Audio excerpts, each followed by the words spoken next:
Surface coal generally refers to coal below 3 centimeters after coal mining, including gangue powder and other impurities in the coal seam. The intuitive feeling of the personnel cannot be used to detect the surface coal ball pressing machine with higher accuracy requirements, and the inspectors are required to have rich experience. A large number of inspection work is carried out with instrument tools. Because the principle and type of instruments and tools are different, it can be divided into general measuring tools, special measuring tools, ball press instruments and meters, optical instruments and electronic instruments.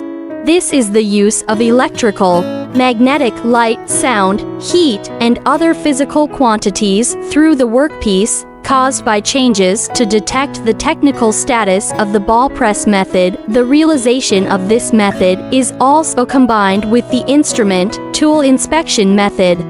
This method is usually used to check the hidden defects inside the surface coal ball pressing machine without damaging the surface coal ball pressing machine itself, and is now commonly called non-destructive testing.